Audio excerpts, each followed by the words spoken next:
What's the deal, YouTube? What's going on? About to give you my top 5 most relevant games for this gen that will be a disappointment. Or be relevant. Okay.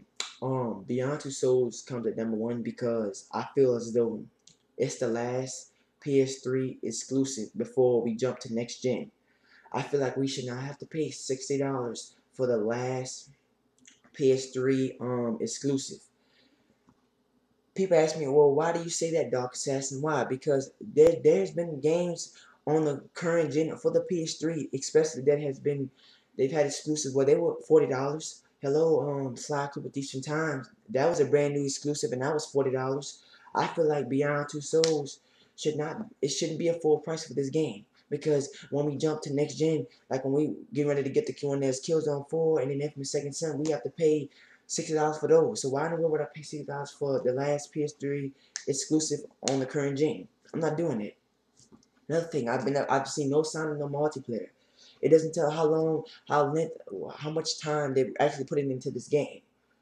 There's been we don't know, the game could be 8 hours for all we know. And it's a role-playing game where, I mean, they mostly do everything for you. You're not going to be really roaming around anything.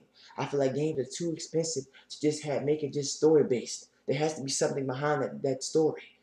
And I was expecting them to at least drop a multiplayer, you know? Let's see, Assassin's Creed 4 Black Flag. I'm not getting that.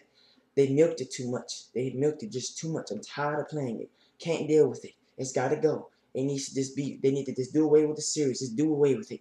Because there's been a lot of the features and a lot of the gameplay that I've seen are exactly from the last one, Assassin's Creed 3. Assassin's Creed 4 Black Flag, they milked it just too much for me. I'm not getting it. Irrelevant. That's at number 2. At number 3, Call of Ghost. Oh boy, Call of Ghost. It needs to die. The series needs to just die. They did not bring enough change to me. It's terrible, and I don't know, man. It's pathetic. They're just really trying to find all kind of ways to get your money back. No, man. It just needs to just be done away with. Coming at I guess at number 4 is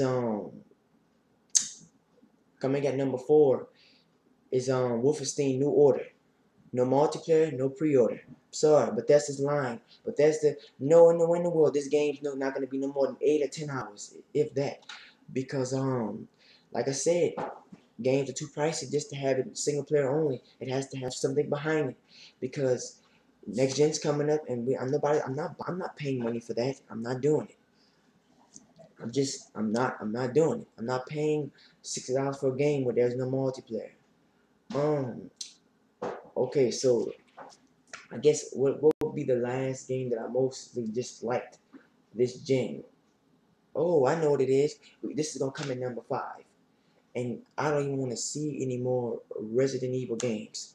Resident Evil 6 was garbage. That comes at number 5 because I feel as the series, they shouldn't even be any more Resident Evil games. And that's why if I do get the Evil Within, I'm really going to be reviewing it because survival horror games have just went to hell. They're not even good anymore.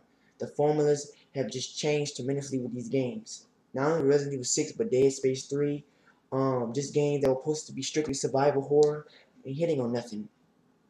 Even like Lost 23, that generic game.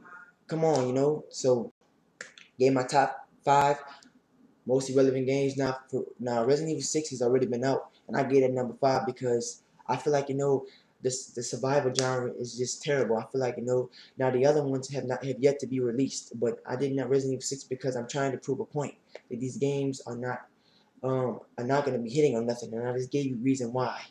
Okay, I'm out. Peace.